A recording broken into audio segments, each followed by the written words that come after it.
we have a busy day planned. We're leaving now for Ellington Air Force Base in Texas. We're going to spend some time on the floods. We're going to be briefed on the floods. We're going to make a big investment so we can try and help Texas with this terrible flooding that they've been having. So we'll be talking to a lot of people and meeting a lot of people. That's going to be at Ellington Air Force Base. Then we're going to Houston. Some of you are coming with me, I guess.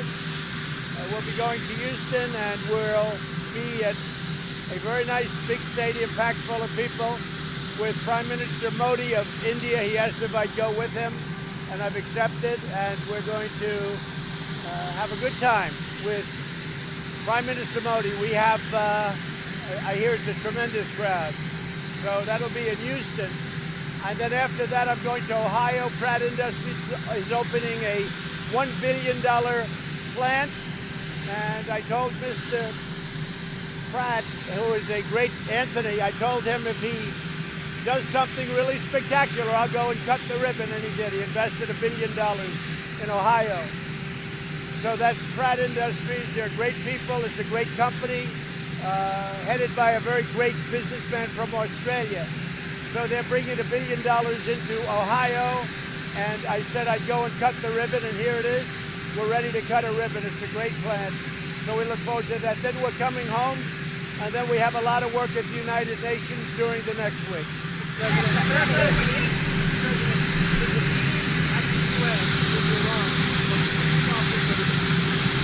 Nothing's ever off the table completely, but I have no intention of meeting with Iran.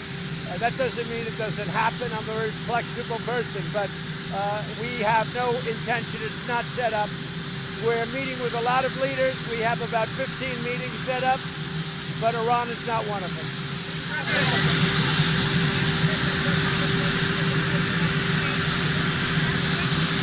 We had a great conversation. The conversation I had was largely congratulatory, was largely corruption, all of the corruption taking place, was largely the fact that we don't want our people, like Vice President Biden and his son, creating to the corruption already in the Ukraine. In Ukraine's got a lot of problems. The new president is saying that he's going to be able to rid the country of corruption, and I said that would be a great thing. We had a great conversation. We had a conversation on many things. In fact, I believe Ukraine put out a statement yesterday saying that we covered many different topics. It was a warm and friendly conversation. I backed Ukraine from the beginning, but I'm very upset that other countries aren't doing the same. Germany should be spending much more. France, all of the European Union should be spending money. Why are we spending money and they're not? Or at least they're spending very little by comparison. So I'm not happy about that. Will you let Rudy Giuliani talk to Congress about what he asked Ukraine? Well, I would have no problem with Rudy's a very straight shooter, and Rudy wants to see the same thing as a lot of other people with respect to Ukraine. Ukraine has had a tremendous corruption problem. Somehow they were involved in a lot of different things that took place in our country, and hopefully it can be straightened out. And I will say, the new president, we had a very good talk. The new president got elected based on the fact that he would end corruption. That was probably his number one thing.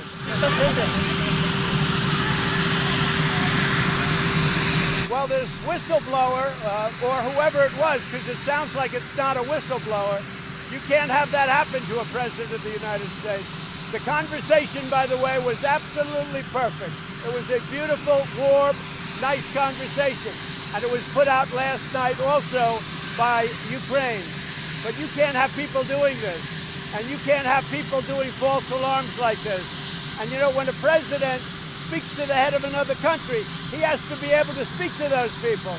And those people don't want to know that they're being recorded or that you have a stenographer working. You don't want to have to hear that. You can't do that to a president, and you can't do that to other countries. But with all of that being said, we had a very great conversation, very straight, very honest conversation. I hope they can put it out. Well, I don't say anything, but whenever I speak to a foreign leader, I assume there are many people in the line. I don't assume I'm talking to the leader. Anytime I'm on the phone with a foreign leader, many, many people are on the line. Sometimes they're taping calls, sometimes they're doing a stenographer, but I also assume many people are on the line from the other side. So if I'm speaking to a country, they also have people on the line. So who would say a thing like what you're saying? Now, I will say this. I said absolutely nothing wrong. It was perfect. Listen to me. Listen. Listen to me. Listen to me. Listen to me. I assume many people are on the line. I know that before I make the call, and that's what you have. Intelligence agencies, everybody listening. That call was a great call. It was a perfect call. A perfect call. What wasn't perfect is the horrible thing that Joe Biden said. And now he made a lie what he said he never spoke to his son. I mean, give me a break. He's already said he spoke to his son. And now he said yesterday very firmly, who wouldn't speak to your son? Of course you spoke to your son. So he made the mistake of saying he never spoke to his son. He spoke to his son. But more importantly, what he said about the billions of dollars that he wouldn't give them unless they fired the prosecutor. And then he bragged about how they fired the prosecutor and then they got the money.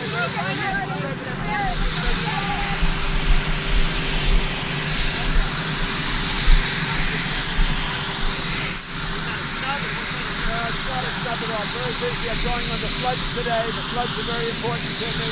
And climate change, everything is very important. But today I'm going to Texas on the floods. Then I'm going to Houston on the big rally. It's a rally for Prime Minister Modi, and he asked me to do it of India.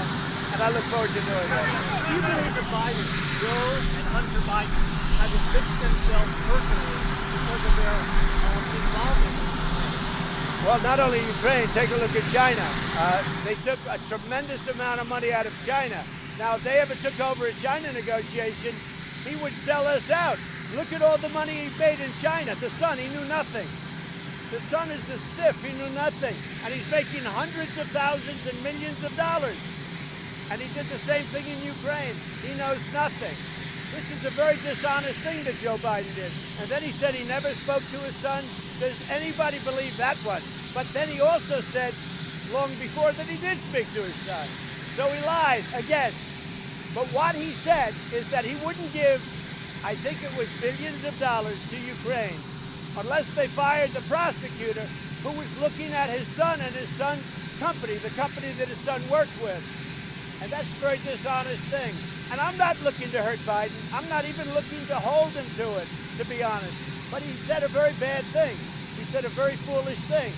Now me, on the other hand, my conversation with the president, the new president of Ukraine, was perfect. They put out a statement last night. They said the same thing. It was a warm, friendly conversation. There was no quid pro quo. There was nothing. It was a perfect conversation.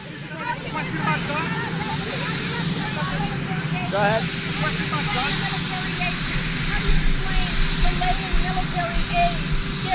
Because I want Germany, and I want France, and I want the European Union to put up money. And I didn't delay anything. We paid the military aid to the best of my knowledge. Listen to me. I gave so much more to Ukraine than Obama did. Go back and check your record. And you know what you should do? Also ask. Mr. President, can you tell us why anybody should be allowed to buy a gun without a background check? We're looking at it right now. We're studying it very hard. It's an issue that, frankly, Congress is wasting all their time on nonsense. We're studying it very hard. If Congress would ever get back to work, we could work something. But Congress is doing all of this nonsense, this garbage that they're doing. And I'll tell you what, they don't have any time. The Democrats in Congress are doing nothing. I'll tell you what, they're going to lose the election. You know why? Because they're not doing anything. Why should anybody be allowed to buy a gun without a background check? Well, we're working very hard with some Democrats. The problem I have is that Jerry Nadler and all these people, they keep wasting time in Congress over nothing. They're studying nothing. The Mueller report was perfect. Corey Lewandowski was magnificent. Everybody is perfect. They're wasting time. They couldn't accept the Mueller report. They couldn't accept that defeat. They can't now accept the fact that we have the best economy we've ever had, and we may be hitting another all-time high in the stock market. We're looking at a lot of different things. The problem we find is the Democrats have very little time to talk because they're wasting their time. You take a look at what they're doing. It's a total waste of time, and they know it. They know it. Say it. Well, we're working with Joe Manchin, the senator, and we're working with Pat Toomey, and we have a lot of people working on this, and we'll be seeing it, I'd say, over a period of time. The problem that I have is the Democrats, in the House especially, they're totally unavailable to talk because they're at hearings all day over something that's already been won by us. They made up a story. It was a false story. It was a hoax. And frankly, we have to get to the bottom of how it started. But they are wasting all of their time on a hoax. You said Jay Powell was a bonehead with no guts, but then you said his job is safe. Why? Well, he's got a job, and I could do things if I wanted, but I don't want to do that. We're so strong, despite Jay Powell. But Jay Powell is not helping us. Other countries have lower interest rates. We're the primest of them all. But he has the rate. Look, it's very simple. He lifted the rates far too quickly, and he lowered them far too slowly. And it's a shame. Are there other boneheads in your administration whose jobs are safe? Not too many. Not too many boneheads. We have a great, I'll tell you what, we really now have a great administration, but what we have is a great cabinet. Our cabinet has done a great job. Go ahead.